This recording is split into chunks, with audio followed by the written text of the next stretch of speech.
Hello and welcome to Furious Driving, and you find me furiously driving to an emergency because I'm in a Vauxhall Victor FC 101 ambulance.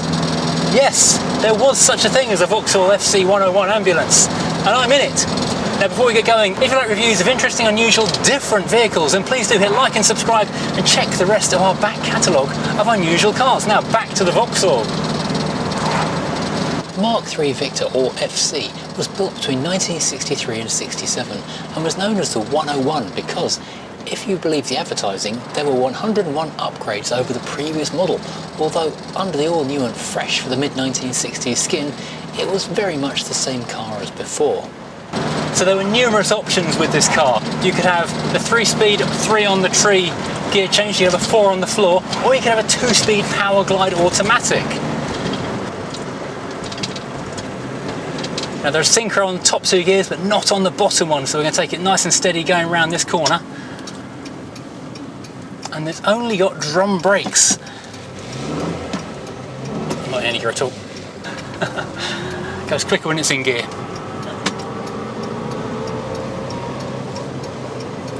I love the little tinkly sound of the indicator going around the roundabout.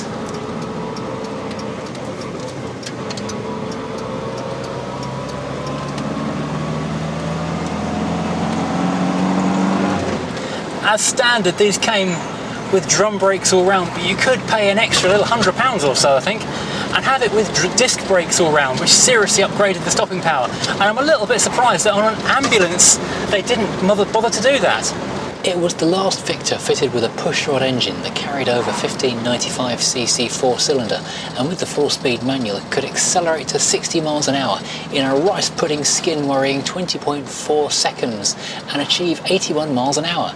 And being a fairly large car, it got 23.1 miles per gallon. Now in a road test in 1967, Autocar pitched this against 2 of its biggest rivals, the Austin A60 and Cortina 1600. The Vauxhall was slightly quicker than the Austin, but not as fast as the lighter Ford, and came last for fuel consumption, and it was the most expensive of the rivals at £822 versus £804 for the A60 and just £761 for the Cortina. Although the tested FC was a well-spec model with disc brakes and 4-speed, the base spec would have been £806, and I'm sure a canny haggler could have persuaded their local Vauxhall dealer to undercut the Austin salesman. The Autocar testers liked the light controls and comfort, but felt it was too low geared. So on the road, although it's not massively quick, it is very stable and it feels fairly confident that you could barrel through some corners and some twisty lanes, keeping the speed up and getting to your emergency on time. The design has strong mid-Atlantic styling influence with American cues and was very modern looking in 1963. It was the first Vauxhall to integrate the shape of the bumpers into the wings, and the full-width pressed metal grille surrounds the headlights, another US design theme, and the wings have stainless trim piece hiding the seam on the top edge, which carries on to an unusually high swage line above the door handles, giving quite a slab-sided appearance.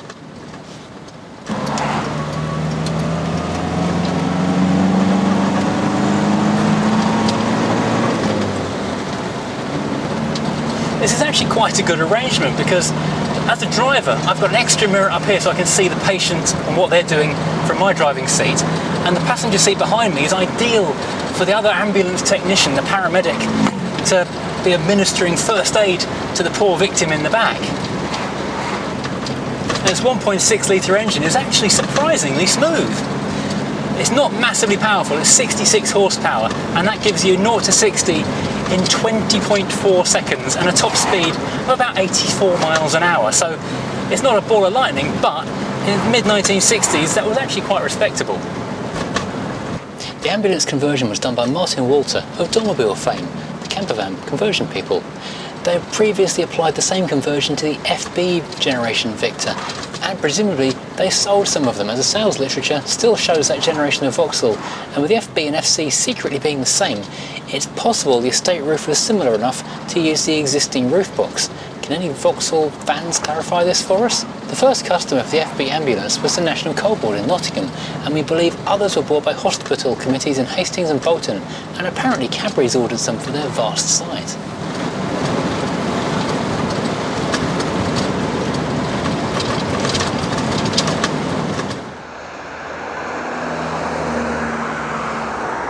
ambulance crew of this particular vehicle were treated to a life of luxury because this is a deluxe edition of the Victor. So we've got individual front seats as specified by the conversion people. We've got lovely red carpet, got the red vinyl seats, we've got the red pressed pattern vinyl door, nice armrest, nice door handle, nice door opener. We even have quarter lights. Stepping inside, we have got all the luxury appointments of a Victor FC Deluxe. We've got the wood panelling, we've got the nice 1960s sleek design of the heater just there. We've got a lockable glove box area and an underdash, a lower T-shelf, if you will. This particular car has got the column 3-speed gear change. There was the option of a 4-speed manual on the floor, which is the performance edition, and also there was a 2-speed power glide automatic on a column shift if you so desired. Interestingly, this has got the speedometer of choice of the 1960s, which is the strip speedo with a sliding needle underneath. We've also got a temperature gauge, a mileometer. It's only got 48,000 miles on it, and a fuel gauge. Now this is where things get interesting, because beyond the standard equipment of the car, we obviously the big steering wheel, the horn rim, the small, not terribly useful T-shelf up top, we've got a Stornophone 600, which is the radio, so keeping tabs on what's going on. Over here, we've got our emergency equipment attached to the area around the rather nice wood inlay. So we've got our fog lights on the front, our spotlights on the roof, our belt, our beacon on the roof, and underneath we've got, as well as our wipers, we've got our two-tone horns and regular car lights. So we have 3 different kinds of horn on this car. We've got the bell, we've got the two-tones, and we've got our standard Vauxhall issue horn. Our standard Vauxhall issue horn is the most delicate little part you're ever going to come across. It's not an emergency vehicle in any way, shape or form. Well, if you need that, you need one of 2 things. You need either this little fella down here, the Winkworth, or you need the two-tones nestling under the bonnet.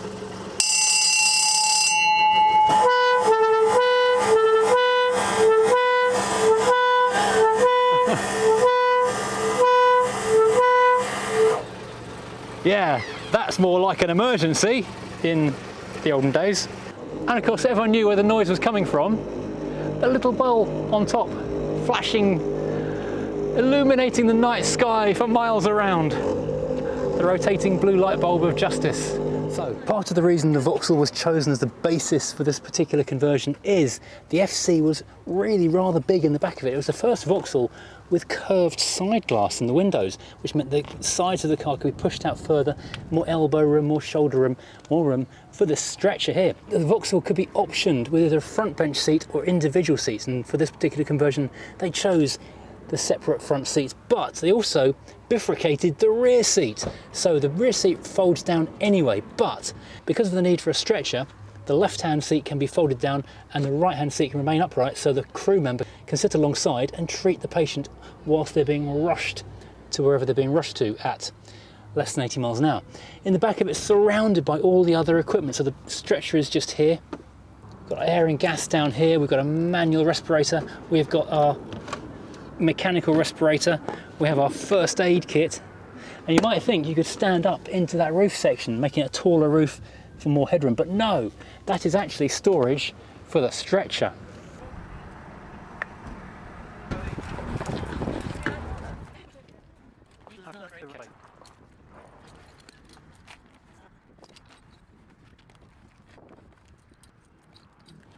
So this is the stretcher that came out of the roof box.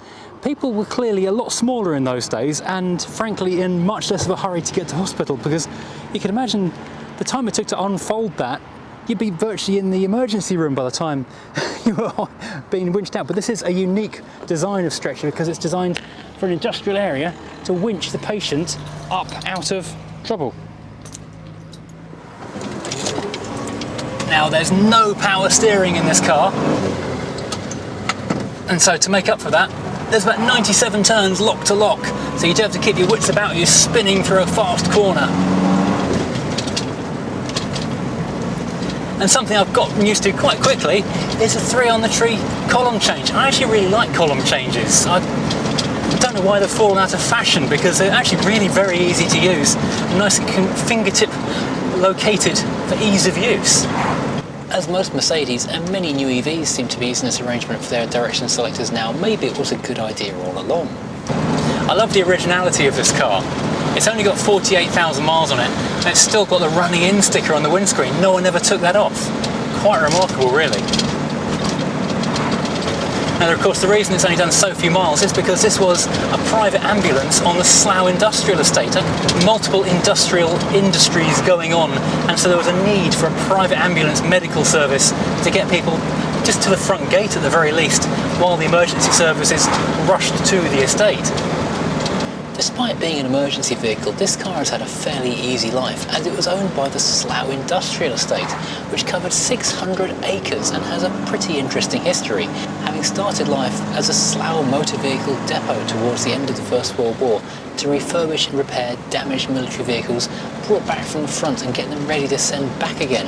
But it wasn't finished until after the war ended, and then spent several years restoring army vehicles for resale, which annoyed the government, so it was sold for £7 million in 1920, which included army vehicles located all around the world. In the following decades, all manner of industry moved to the factory spaces. You've heard of Slough-built Citroens? Well, this is where they first built them in the 1920s, and the Mars bar started life on the estate as well. Perhaps its most famous export, Thunderbirds. The site is so vast and so varied that it had many of the amenities of a small town, including the health service that ordered this Victor. The estate's history is far more interesting than you might expect, and the owner of this car has a video going into more detail with a link below.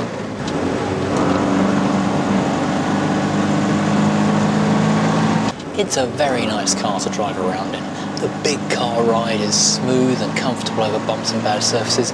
Of course, it leans through corners as all cars from its era do, and the slightly older underpinnings do make themselves apparent as it's not as sharp to drive as a Rover P6 or Triumph 2000, and the engine is a little rough when pushed, but the crisp 1960s styling still looks fresh, and the big glass area makes it feel light, airy, and it is a big space to be in. So all told, it's a very pleasant car to be in. So thank you for watching. I hope you enjoyed this ride out in this remarkable and probably unique ambulance. A very, very rare emergency vehicle indeed. If you've enjoyed this, please as always like and subscribe, and join us again next time driving something completely different.